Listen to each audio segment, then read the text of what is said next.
terminar lo que estábamos exponiendo en la clase pasada, sobre todo algunos conceptos que quiero que se perfilen un poco mejor, porque son difíciles de retener mentalmente.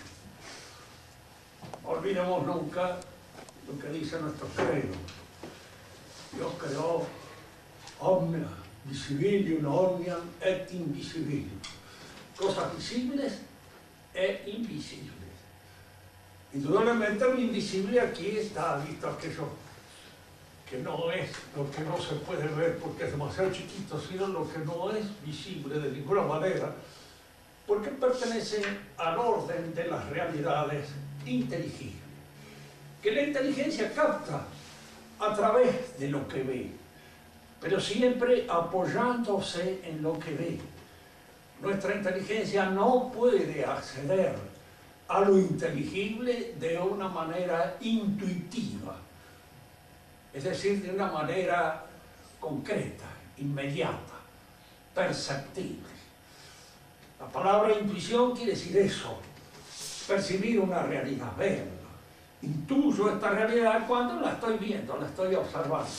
Ahora la intuición puede ir más allá de lo que podemos considerar apariencias sensibles de las cosas para penetrar en un orden inteligible que sucede en cuanto uno analiza con mayor sutileza los elementos que constituyen la realidad, que es el verdadero, el auténtico orden, el orden cabal. Y de alguna manera esto aparece cuando nosotros examinamos en los entes físicos, en los entes reales, la composición de sustancia y accidente. Aquí es donde aparecen estos dos coprincipios. Recuerden siempre estas divisiones que nosotros percibimos en la entidad: esencia y ser, sustancia y accidente, posteriormente materia y forma. Son coprincipios. Al decir que son coprincipios queremos decir no son cosas, no son realidades separables. Son separables solo mentalmente, pero en la realidad constituyen una sola cosa. Todo ente físico está compuesto de sustancia y accidente. Y aquí es donde nosotros tenemos que sutilizar un poco el análisis para percibir el carácter metafísico que tiene la sustancia.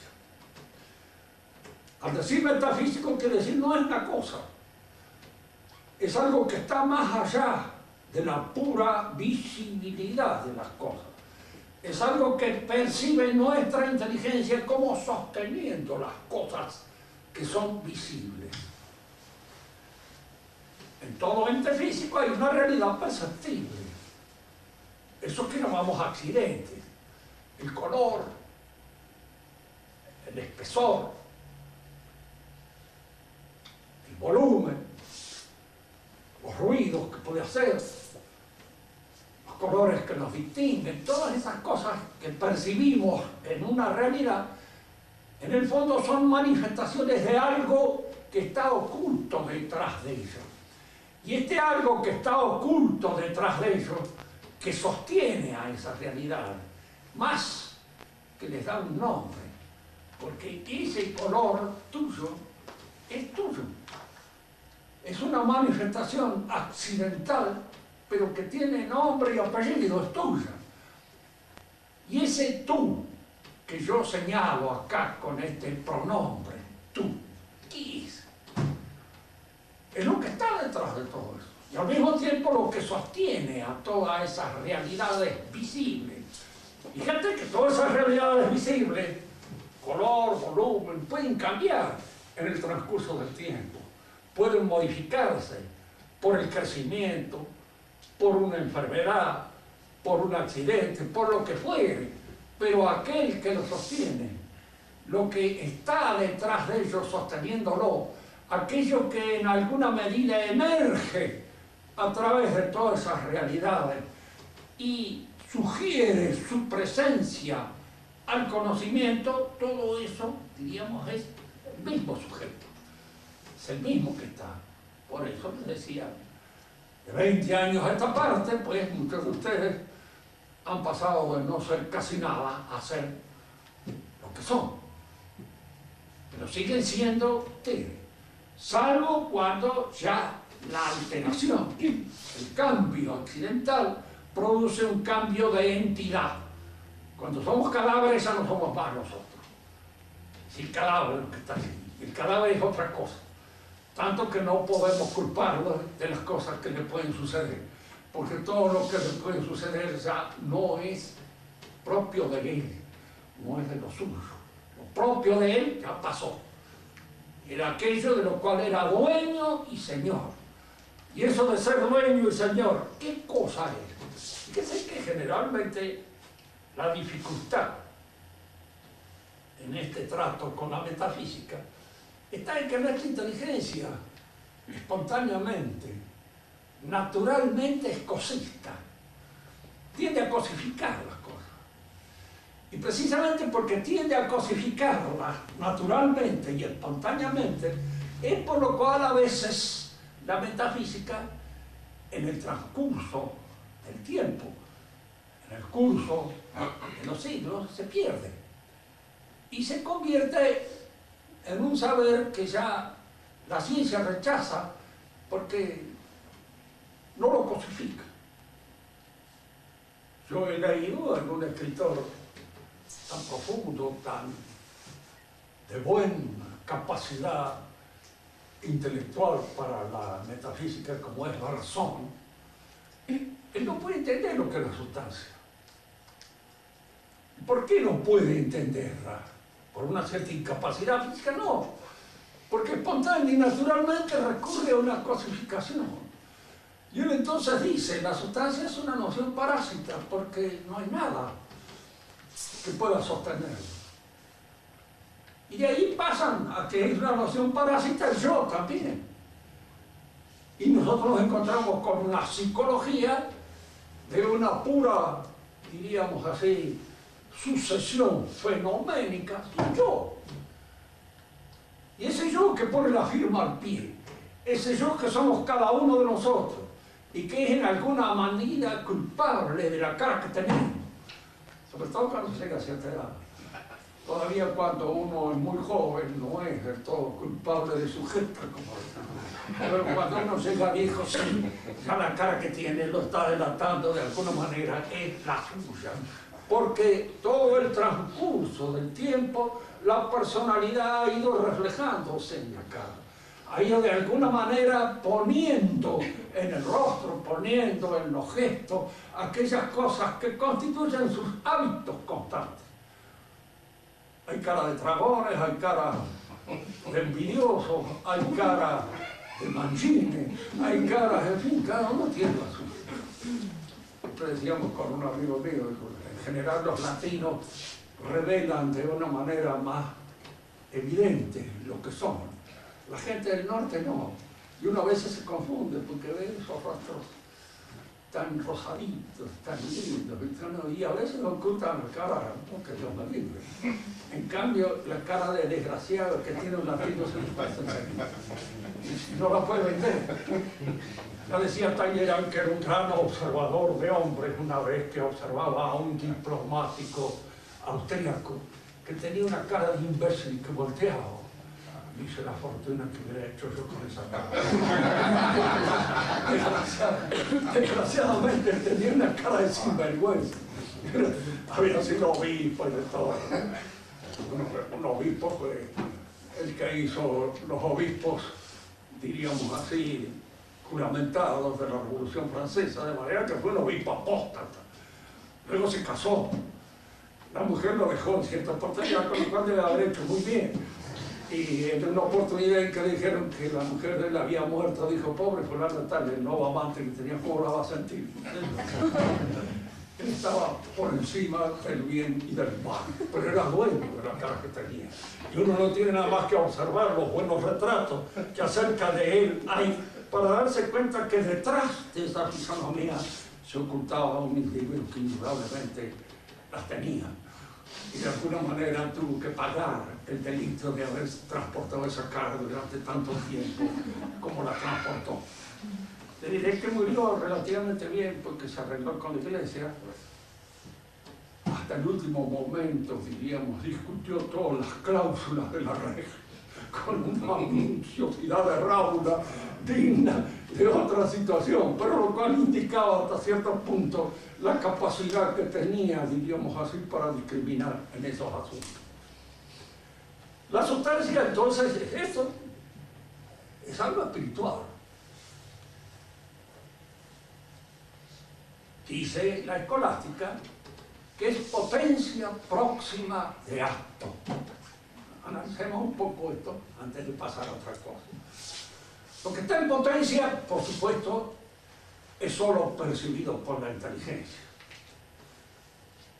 La capacidad que cada uno de nosotros pueda tener para realizar tal o cual cosa, tal o cual operación, tal o cual transformación es una actitud que puede reflejarse en sus actos, que puede de alguna manera advertirse en su comportamiento, pero no es perceptible así como es perceptible este libro que está en acto.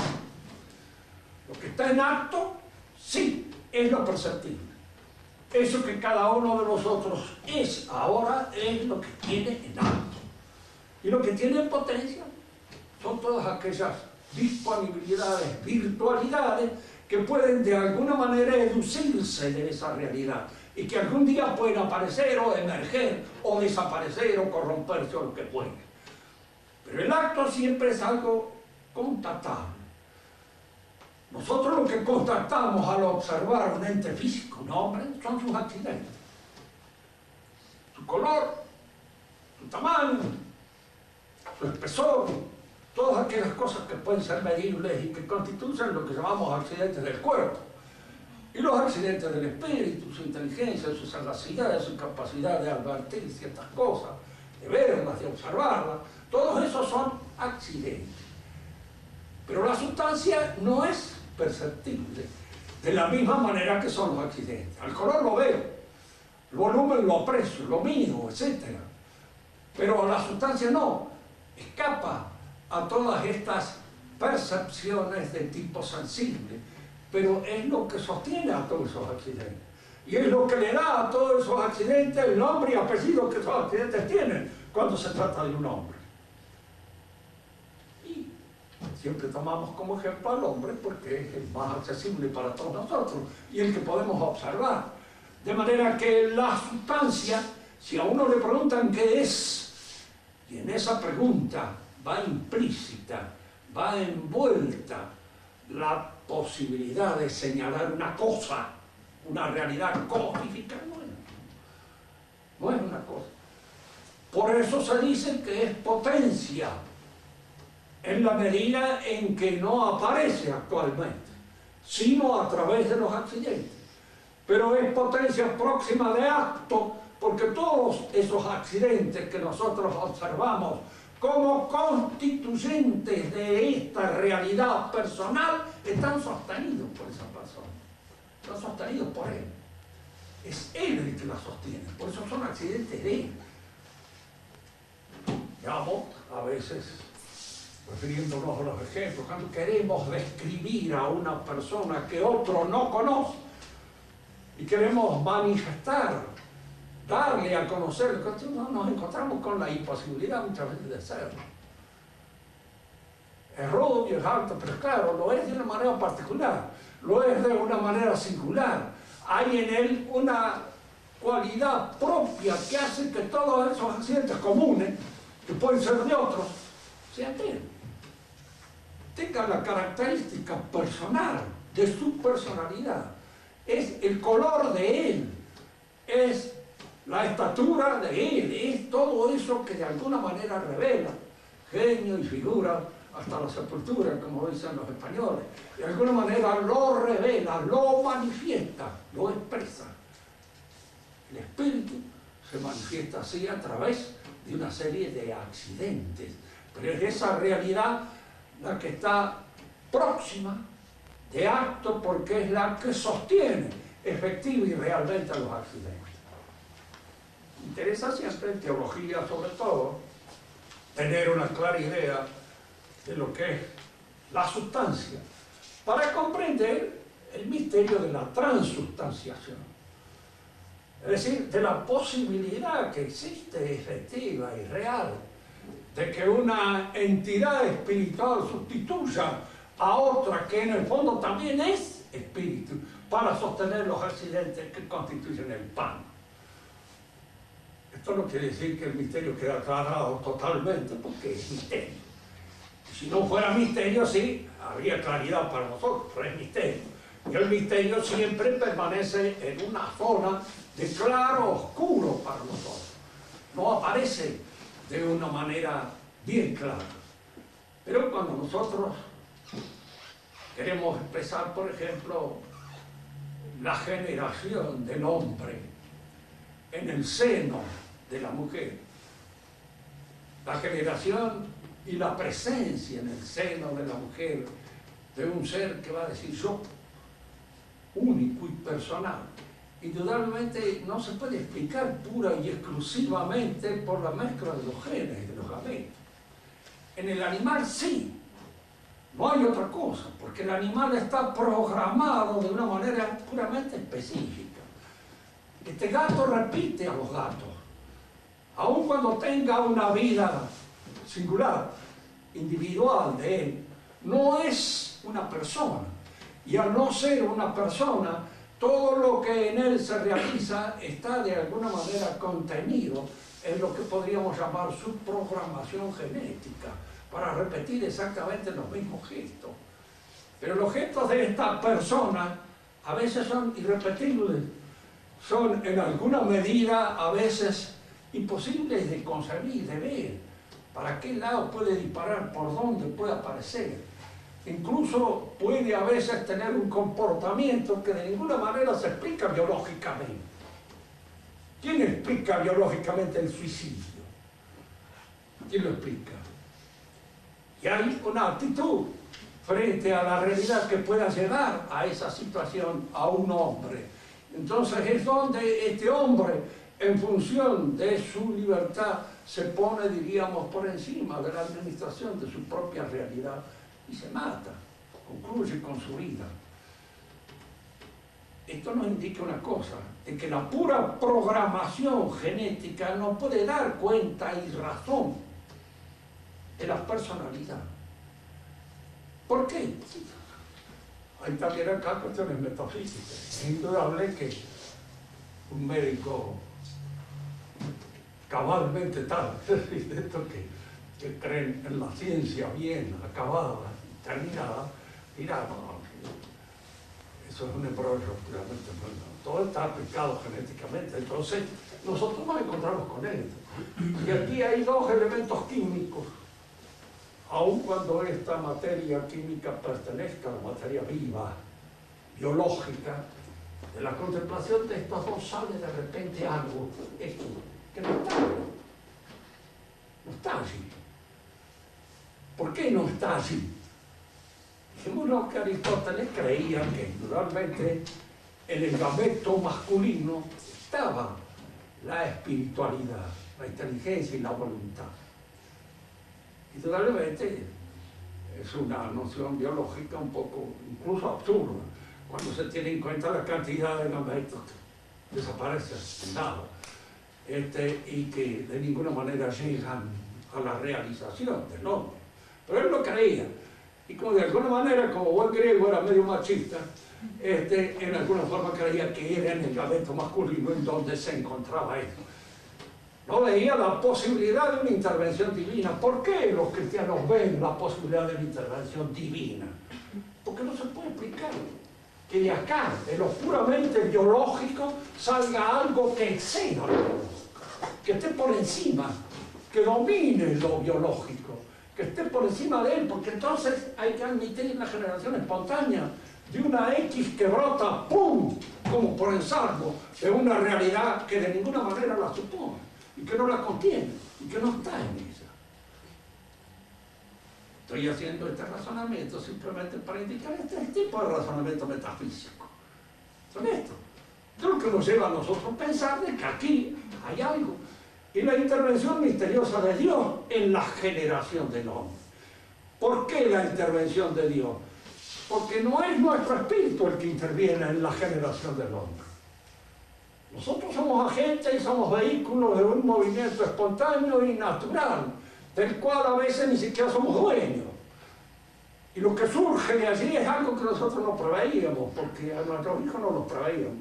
Y en ninguna manera, diríamos, pensábamos que iban a ser como son. Porque en un momento determinado reaccionan de un modo que incluso a veces puede llamarnos la atención.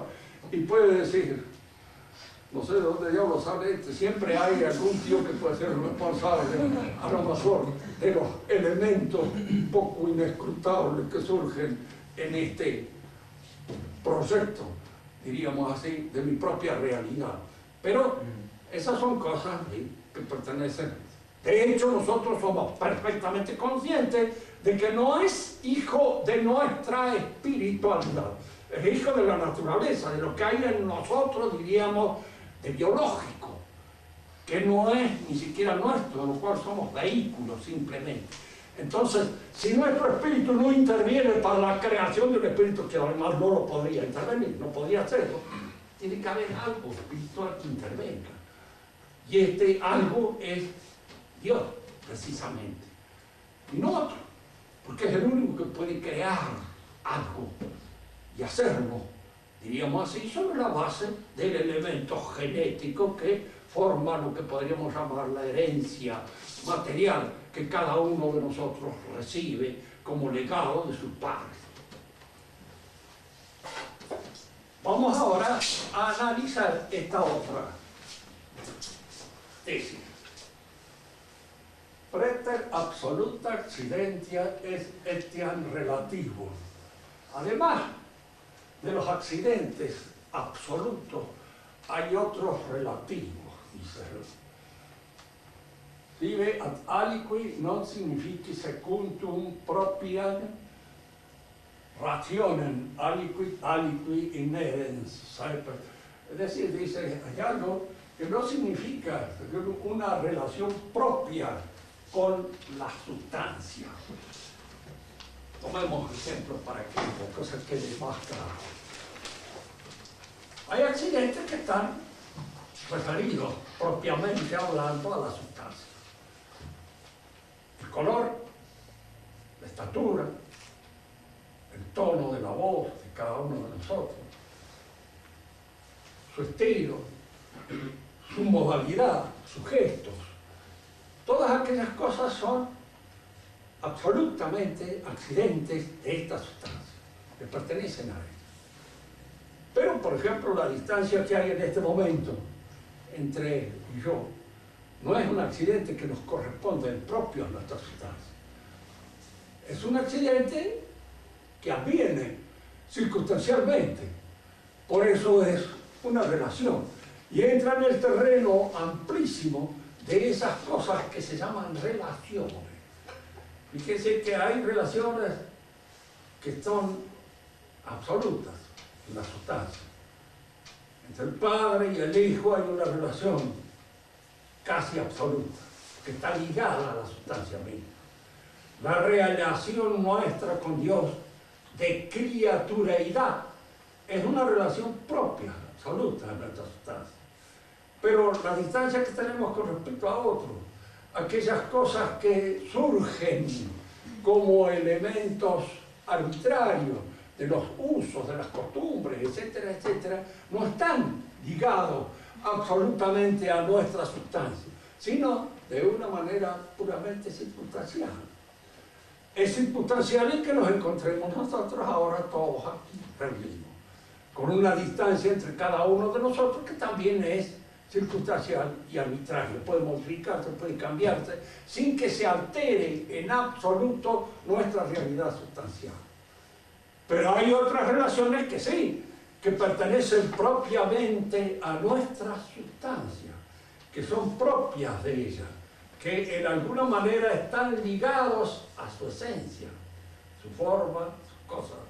Y estas relaciones son relaciones absolutas de la sustancia y no puramente accidentes que pueden ocurrir y ocurren como cosas externas a la sustancia. Esto es fácil de entender. Fíjense que el mundo de las relaciones es un mundo amplísimo, porque es el mundo que forma parte de una serie de cosas arbitrarias que arbitramos nosotros.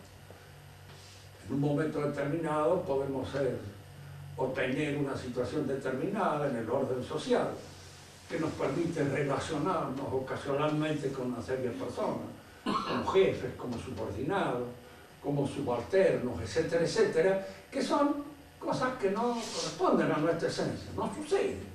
Suceden que esas cosas ocurran, pero de ninguna manera están ligadas a nuestra existencia como está ligada, por ejemplo, nuestra relación con Dios, nuestra relación con los padres, nuestra relación con el territorio en que hemos nacido. A propósito de esto, me acuerdo también de una situación a veces un poco jocosa que me ocurrió con unos alumnos. Porque yo le decía, hay relaciones que indudablemente están ligadas a nosotros. Se puede inventar el Día de la Madre o no inventarlo. Puedo estar enojado con mi madre o no enojado, distanciado o separado, pero estoy ligado a ella. Hay un invisible cordón umbilical que me ata para siempre. Soy tu hijo y esto, cualquier cosa que pueda suceder, no lo altera. Así como soy una criatura de Dios, soy hijo de mi padre, soy hijo de mi padre, soy hijo en alguna medida también, casi sustancialmente y en sentido absoluto de esta tierra que nos hay. Porque hemos nacido en ella. Hemos recibido, diríamos así, su influencia. Hemos recibido la influencia de la sociedad a la cual pertenecemos. Y esa dibuja una modalidad, una manera de ser que es inseparable de nosotros mismos. En cambio existen una serie de cosas, el pertenecer a este club o a aquel otro club, a este partido o a aquel otro partido, son cosas puramente publicitarias. Son entidades publicitarias que no tienen realidad concreta. Que es así cuando el alumno se me había enojado a mí porque me dice, ¿usted quiere decir que el Partido Radical es una unidad puramente? Sí, le digo, mire, el día que se deja de hablar desapareció. Existe a pura saliva y existe en la medida en que se hable de él y que salga en los diarios, que se diga aquí o allá. ¿Usted ha oído hablar de don Gennaro Giacomini y el Partido de Salud Pública? No, me dice, no, bueno, existió en la época, yo me acuerdo. Y era relativamente joven, no existe más, ¿por qué no se habla más de él? Y al no hablarse más de él, desaparece del mapa. Y existen así una serie de cosas que son entidades puramente publicitarias, realizaciones de la publicidad y de la propaganda, cosas que no son reales, a las cuales uno no pertenece y contiene. Fíjense que en un momento determinado, precisamente como causa de toda esta transformación de la sociedad que está sufriendo a través de este proceso que se llama la revolución, del cual en alguna oportunidad podemos hablar en un sentido más profundo, se van cambiando y van transformando y van, diríamos, sustituyendo a las realidades concretas. La familia desaparece, cada vez es más difícil sostenerla, cada vez es más difícil que la podamos realizar efectivamente y vivir en el seno de una auténtica familia, tener una relación familiar cabal y auténtica, difícil, cada vez más difícil porque tiende a la desaparición. Y uno se preguntará, ¿por qué? Si aquí es donde conviene hacer trabajar un poco la imaginación teológica. Porque fíjense que cuando nosotros perdemos de vista los poderes naturales, que efectivamente existen, el del padre, el de la madre, el de las clases dirigentes de un país, que han hecho sus pruebas históricas, que existen a través de los beneficios, de los servicios hechos en la historia, y por eso dirigen. La tendencia actual es hacer desaparecer todo eso.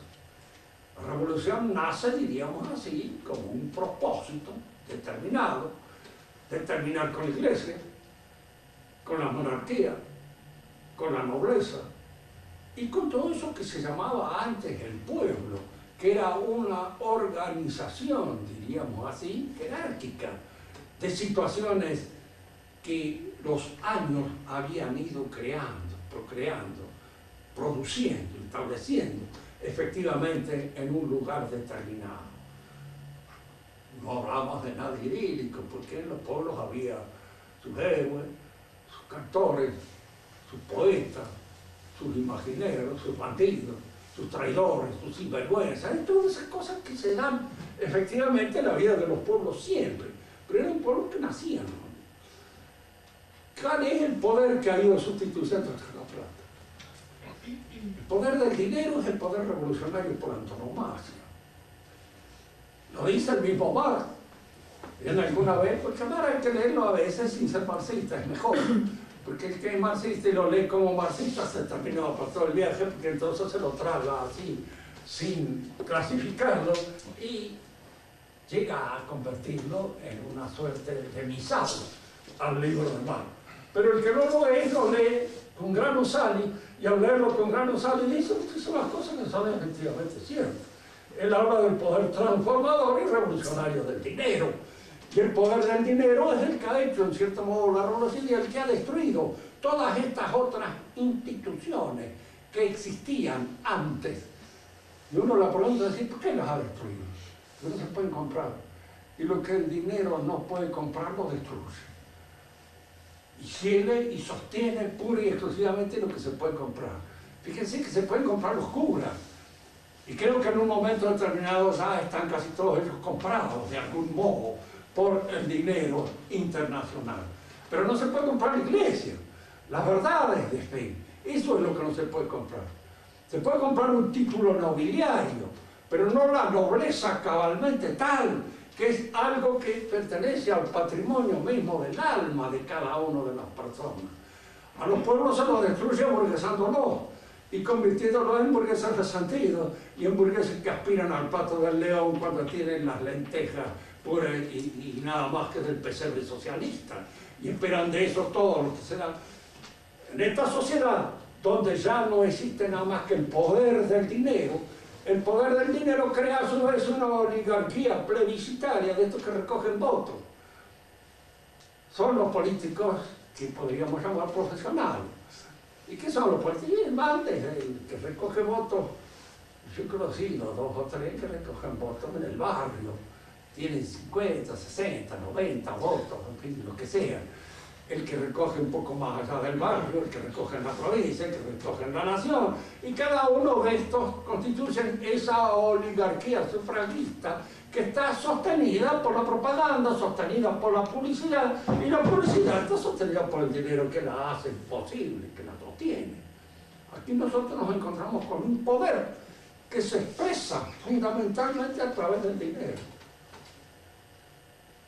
Un amigo mío, el padre Biestro, precisamente había escrito una cosa muy interesante sobre el dinero. Muy interesante, linda, así. Porque él lo veía como un sacramento del infierno. En este sentido, que el sacramento es aquello que de alguna manera produce efectiva y eficazmente la gracia. Y el dinero produce un poder. Y un poder que sustituye los poderes naturales y por ende va sustituyendo poco a poco los poderes que dependen en su ejercicio del poder divino. Y lo sustituye el poder del infierno, que gobierna. Nosotros en eso estamos de acuerdo, precisamente con el mismo Marx, en el sentido de decir, la gran revolución nace de la finanza, pero Marx no ve que ahí quedan. Y no va más allá, porque de alguna manera son ellas y sigue siendo este poder el que de algún modo se suma y reemplaza a todos los poderes que son naturales y que dependen, diríamos, como accidentes de la realidad humana. Digamos una cosa más sobre esto. La sociedad es un accidente. accidente propio del hombre. ¿Qué entendemos por accidente propio para distinguirlo del accidente común? Accidente propio es aquel que está exigido por el desenvolvimiento, el desarrollo de la naturaleza humana. La razón humana es una razón dialógica. ¿Qué queremos decir con dialógica? Que no se desarrolla sola, en sí misma. Logra su desarrollo cuando se inserta en un orden social.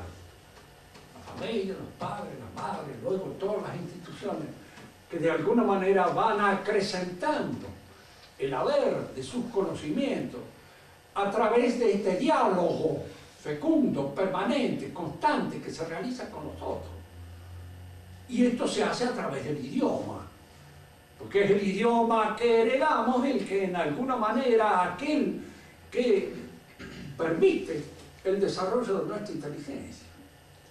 Fíjense la importancia que tiene el idioma, y la importancia que hay que darle, y la importancia que hoy no se le da con el objeto precisamente de destruirlo, y de crear este pensamiento uniforme, este pensamiento imbécil, que es el que se está creando en la sociedad actual a través de los medios de comunicación, de la televisión, a través, diríamos así, de todos estos medios de comunicación social. Antes el hombre antiguo, el único elemento que tenía a veces al salir era en la parroquia el párroco, que hablaba cosas que podían ser ingenuas, que podían ser unas homilías que no pasaban de una cierta mediocridad, pero decía la palabra de Dios. Y de alguna manera la mayor parte de la gente se, diríamos, aceptaba el influjo de esta palabra, que como ya hemos dicho, es Dios mismo. De manera que estaba en contacto con algo grande. Yo me acuerdo haber leído en la historia de Israel que los niños israelitas aprendían a leer en los cantos de David, en los salmos.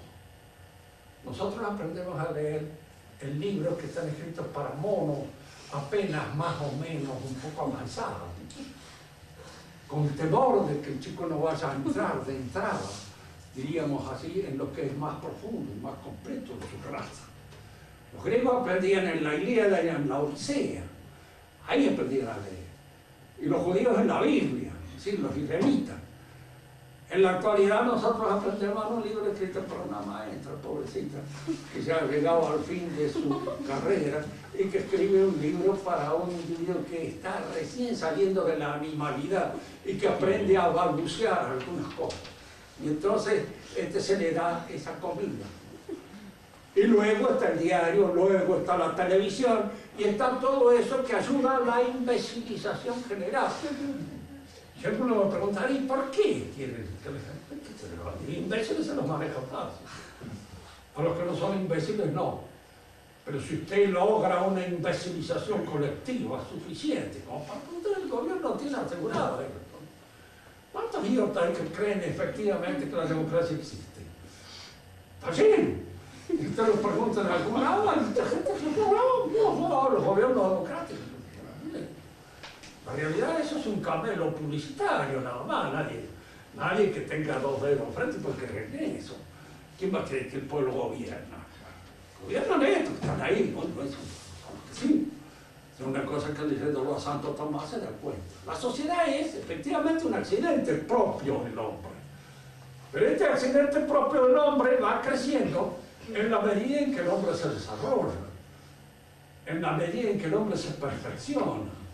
Y este perfeccionamiento intrínseco se proyecta hacia lo exterior.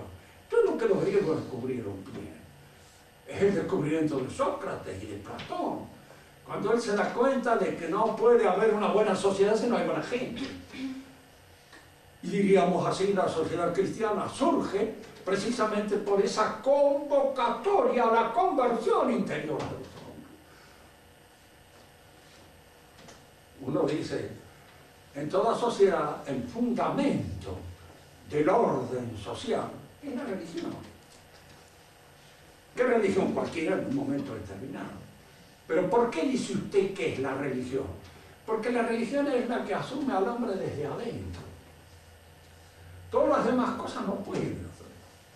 Fíjese que en la Revolución Francesa han querido de alguna manera inventar la ideología que de algún modo pudiera sustituir esa presencia mística de Dios en el interior del creyente, en función de la cual este creyente rectifica su voluntad, purifica su inteligencia y en alguna medida, diríamos, endereza sus aspiraciones en función de esa presencia mística que tiene en su interioridad.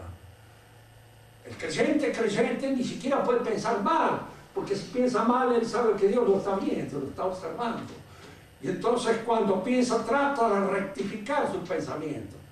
Traten ustedes de sustituir con una ideología esto.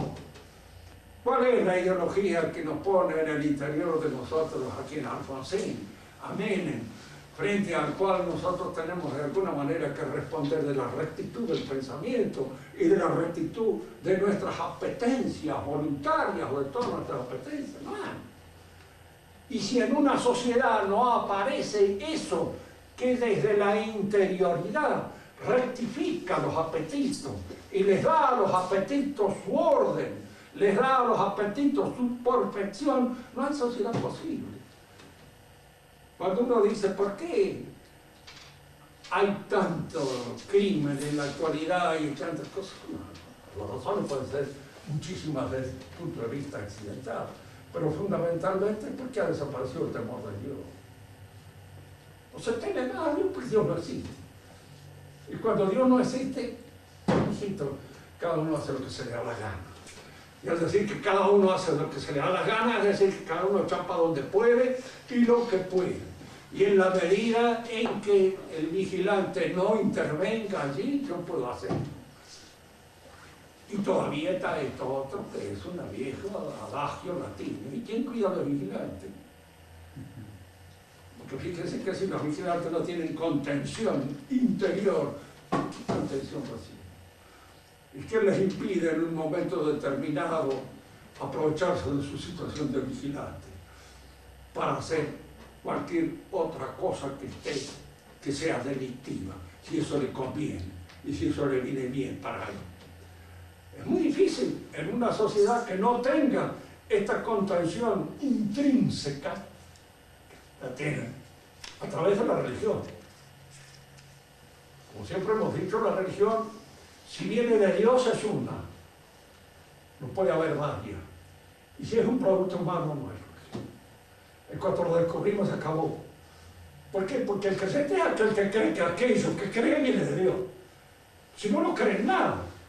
Está convencido de que es una invención del hombre, como es el arte o como es cualquier otra cosa que depende de la realización o de la productividad humana. Entonces nada, no es algo que incite a mi adhesión completa. Una poca cosa.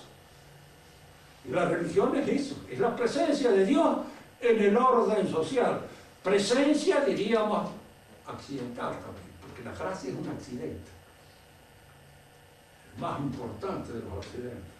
Decía mi viejo maestro, niño de aquí. Muy importante, sí, ponía los ojos hacia adelante, el accidente por antonomasia es la gracia, porque es algo que acaece en nosotros. Fíjense que este accidente lo encontraremos nosotros cuando analicemos otra de las tesis de Santo Tomás en los ángeles mismos. El ángel no tiene materia y forma, pero tiene sustancia y accidente. Y el accidente a veces es esta, la gracia, no la gracia. Cuando alguien me pregunta, el diablo es un tipo inteligente, sí. Debe conocer bien lo que es Dios. No lo conoce bien. ¿Por qué? Porque como dijo Dante, ha perdido el bien del intelecto. Ha perdido el bien del intelecto. Conoce muy bien todos los laberintos que conducen a la caída. Conoce muy bien todo aquello que de alguna manera pertenece a la canallería habitual, ¿no? Eso sí, son caminos que recorre perfectamente bien. Algunos de ustedes, los que tienen más experiencia, pienso en los abogados que tienen experiencia y que se han encontrado muchas veces con delincuentes. Pero muchos de ellos son individuos que tienen una gran percepción de la bajeza humana y que saben explotarla, pero de una manera muy bien ubicada. Lo que no entienden es el santo, se los desconcierta. Una actitud decente es como en una mujer. Si ustedes, que son chicas bonitas, un día caen cerca donde hay algunas atorrantes, verán que las atorrantes no entienden por qué no son atorrantes. No lo entienden. Y de alguna manera dirán, qué sé yo, medio loca. Tiene una serie de ideas rarísimas con respecto, diríamos, lo que constituye el mal. Porque el mal es, claro, un laberinto. Y en este laberinto hay que tener una cierta agudeza para guiarse en él. Y esta es la agudeza y la capacidad propia de los demonios, de conocer bien los laberintos del alma que llevan al infierno y que llevan a la bajeza. Pero no conoce bien lo que está arriba. No lo conoce bien. Porque ha perdido este bien del interior. Si no lo hubiera perdido, no estaría bien. Y si lo estuviera viendo, estaría todavía en gracia. Pero han perdido, y al perder la gracia, este accidente por antonomasia ha caído precisamente en esa derelición que constituye el descenso a la bajeza. Pero la bajeza, ¿cómo se viene? ¿Qué capacidad tiene? Es lo que podríamos llamar acá la apología del mayordomo camandulero. Es el que sabe muy bien cuáles son los laberintos, diríamos así, de la camándula. Por así decirlo. Bueno, eso que estos tienen para la camándula debemos nosotros tenerlos para las cosas que llevan hacia arriba. ¿Quieren hacer alguna pregunta?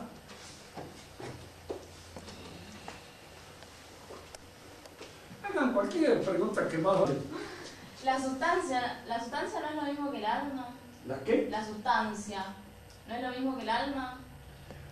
Bueno, algo hay, pero no es exactamente lo mismo. El alma es la forma del hombre. Y la sustancia es algo que sostiene todos los accidentes del hombre. Aquellos que pertenecen al alma y aquellos que pertenecen al cuerpo. Por ejemplo, el color de tu cabello no tiene nada que ver con tu alma, o muy poco. Pero tiene algo que ver, diríamos, con tu herencia genética y con lo que es corporal. Y entonces, eso está sostenido por la sustancia. No es esencialmente por el alma. Ahora, el alma está en la sustancia, por supuesto. Es un elemento constitutivo de la sustancialidad. Pero no es lo mismo, no es exactamente lo mismo. Ya cuando hablemos de materia y forma, vamos a referirnos precisamente al alma como forma. Son distinciones, diríamos, sutiles, pero que hay que acostumbrarse a hacerlas. Y la acción aparece en esto. Hay accidentes que no son del alma, que son del cuerpo, pero son accidentes que están retenidos por la sustancia. Si el orden político es un accidente, una relación, ¿no es cierto? Sí.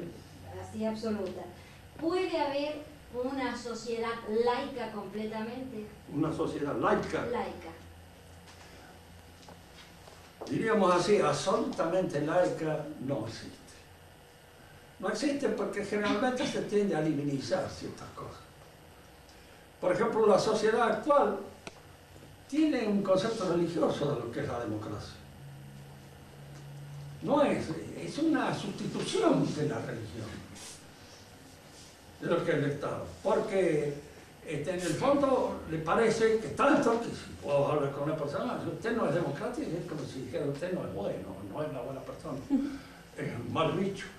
Y un individuo, diríamos así, que casi tiende a ser un degenerado. Y le dirán nazi en un momento determinado también, porque ese es el último objetivo que se ha descubierto, que es el más librante de todos. Hay, diríamos así, elementos que caen en lo que podríamos llamar la idolatría. La idolatría es un sustituto de la religión. La reemplaza en un momento determinado, pero la reemplaza. Pero no te ordena. Claro. Ahora, claro, cumple las funciones de la religión. Pero una laicidad así total, absoluta, aséptica, completamente higiénica no existe. No hay que ser totalmente laico. Porque por ahí su corazoncito, por ahí late por algún lado, en alguna cosa, a la que le da una importancia que es mucho más de la que puede tener. Fíjense, hay valores, ¿verdad? Valores científicos, valores artísticos, valores, diríamos así, políticos, valores económicos. Ninguno de estos valores se puede constituir en fin de la vida humana. Ninguno de ellos puede constituir el orden social cabal. Supónganse, por ejemplo, que siguiendo la moda marxista, convirtamos lo económico en la última instancia y que hagamos todo de conformidad con criterios económicos. Piensen ustedes lo que sería la vida.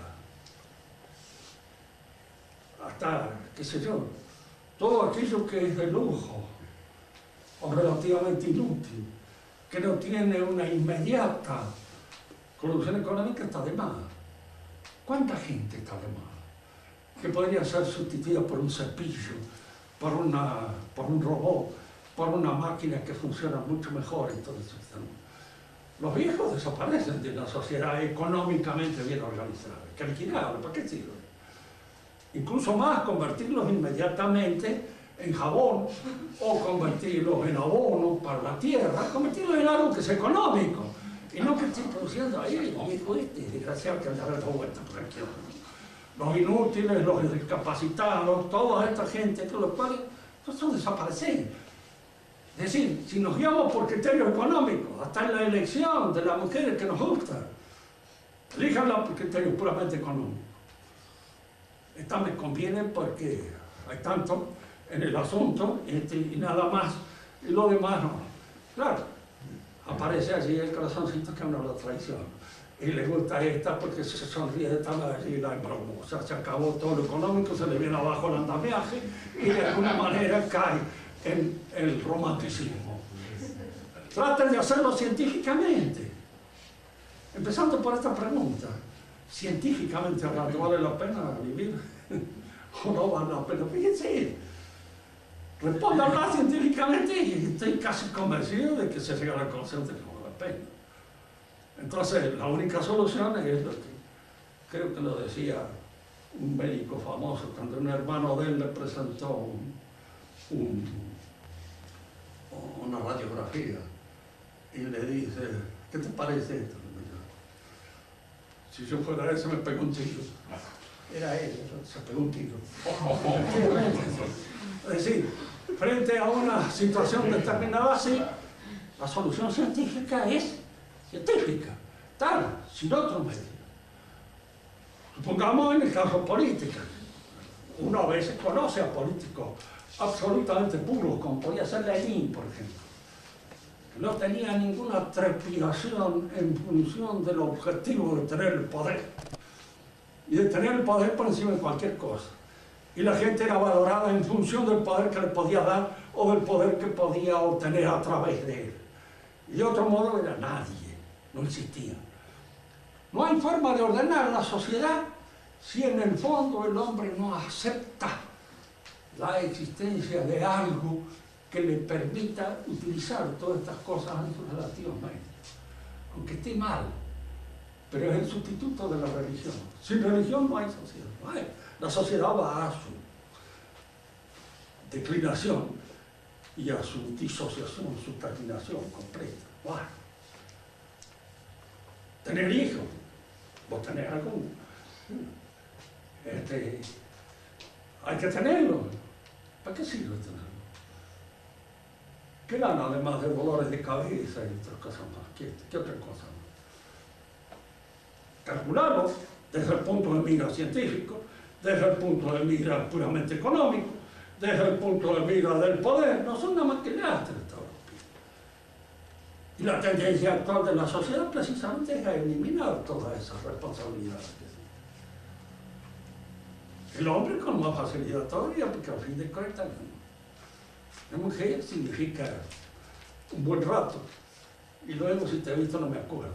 Porque ¿por qué hacerte responsable de todo lo que pueda suceder? Se las arregle ella, hombre, que se vaya a tierra, no ve con el cuento.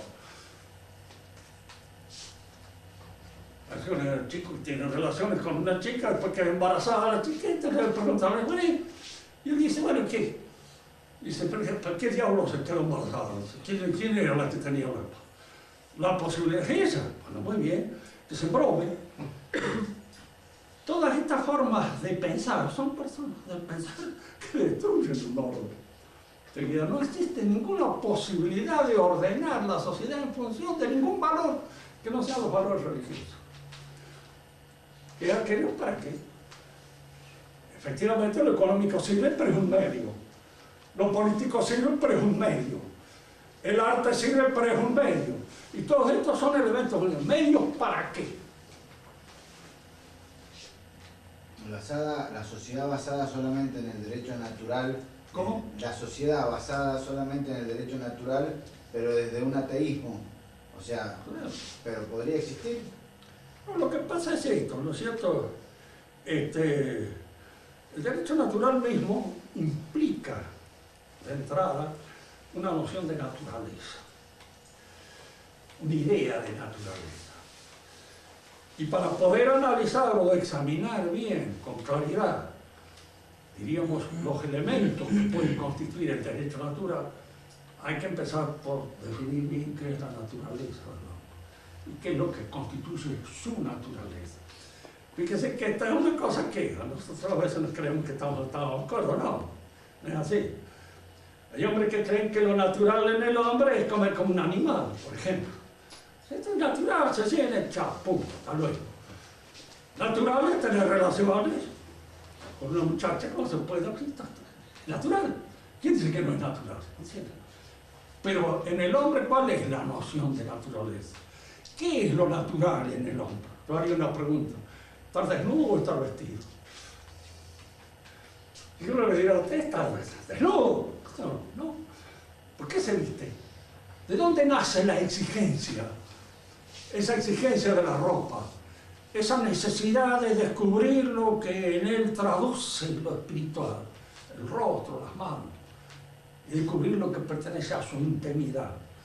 ¿De dónde surge esa necesidad? De su naturaleza espiritual, que también es naturaleza y es espíritu. ¿Por qué el hombre no come así pura y simplemente con un acto, diríamos, fisiológico de llenar la panza y chao? ¿Por qué no hace el amor así de la misma manera? Porque todas esas cosas exigen una serie de elementos espirituales que nacen de la naturaleza espiritual del hombre, de su naturaleza social, espiritual y religiosa. Y ahí nace. Y entonces eso es natural.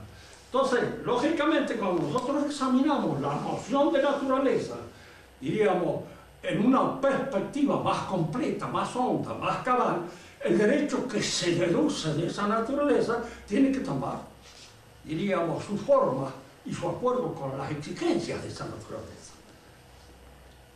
Por eso, incluso cuando se habla del derecho natural, no es que estemos de acuerdo todos, pues va a depender de la idea de naturaleza en cada uno se habla. Y la idea de naturaleza se ha derrumbado, como se han derrumbado todas las ideas fundamentales del mundo, diríamos, que había forjado el cristianismo. Pero, Rubén... Pues otra vez me habías hecho esa pregunta, ¿no es cierto? Cómo las palabras se cambian. Y las palabras cambian, el idioma se echa a perder, en función de las preferencias valorativas de la época en que te toca vivir. Vivimos una época impregnada de economicismo, dirigida por lo económico, casi fundamentalmente. Siempre hay defensa frente a esto, pero esencialmente, desde el punto de vista del conglomerado social, lo económico es lo fundamental.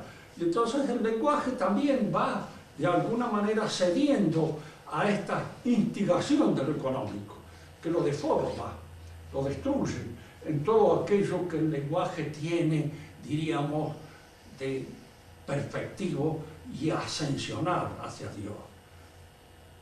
La palabra autoridad para la mayor parte de los chicos es una palabra sustitutiva de gobierno, autoritario. Y la palabra autoridad en buen castellano quiere decir inteligencia de las cosas. ¿Cómo puede haber sido que los romanos lograron edificar su cultura a partir del derecho romano, que no tenía a Dios, por lo menos al Dios católico como visión, y crearon todo un sistema de leyes que es más tan perfecto que el catolicismo lo acepta y es el que nos rige prácticamente hasta hoy en día? Y lo crearon sin una visión. La religión aparentemente, puedo estar equivocándome, no aparentaría la religión haber intervenido en esa creación de esa sociedad. ¿Cómo se llamaba Júpiter? Sí. Dios Pater, el padre del derecho. Diríamos que en la primera hay, hasta en el nombramiento de Dios mismo, entre los romanos, está la referencia del derecho a la organización religiosa de la sociedad. Oh, sí. Los romanos eran muy religiosos, además de hecho, siempre tendían a la pax deorum, paz de los dioses. Y está en el nombre de Dios, Dios Pater, Júpiter, es decir, Dios del derecho. Y eso ya había, ¿no? Entonces, claro, todo el derecho romano está impregnado de eso. Y no hablo de las cosas sociales. En Roma, por ejemplo, el hombre solitario, el cels made man, no existía, no se llegaba a nada. Había que tener familia. Y si no era la familia de uno se ascribía a otra familia.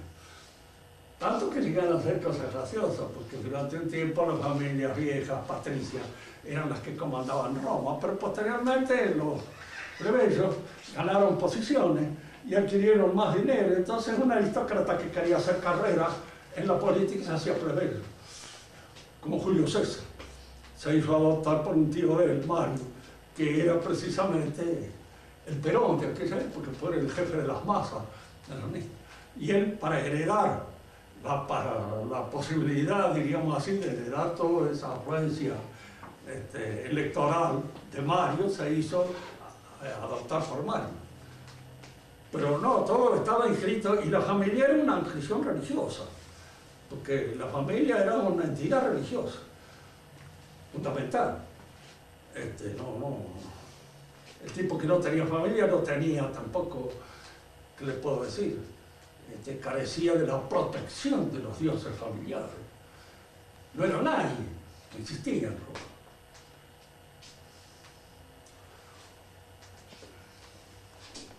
Precisamente cuando se habla del padre de Ulises, que tenía una esclava muy linda, dice.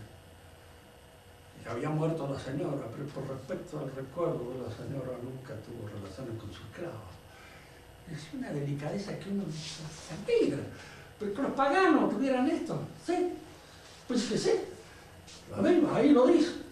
Tanto que a mí me llamaba la atención cuando leía estas cosas y decía, la pucha, digo, parece que hay delicadezas que existían antes del cristianismo mismo, que estaban adscritas, diríamos, a las costumbres y a la moralidad de cierta gente.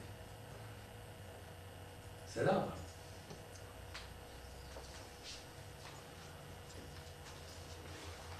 Y no le digo nada porque toda la vida romana está impregnada de medidas de tipo religioso. De salir con el pie derecho de la casa. Todo. No había, en la organización de la vida privada incluso no había nada. Había que salir con el pie derecho, porque salías con el izquierdo, podía, ¿no? Y había cosas, actitudes supersticiosas, pero que indicaban esa suprema vigilancia que tenían los dioses sobre todos los actos del hombre. Que no lo lograban. Y hay cosas que no se podían hacer, porque los dioses lo prohibían. ¿No? Está todo impregnado eso. Una sociedad laica es moderna relativamente, y como ideal más que nada, se está apuntando a ese ideal, y sí vamos. Así vamos. Bueno.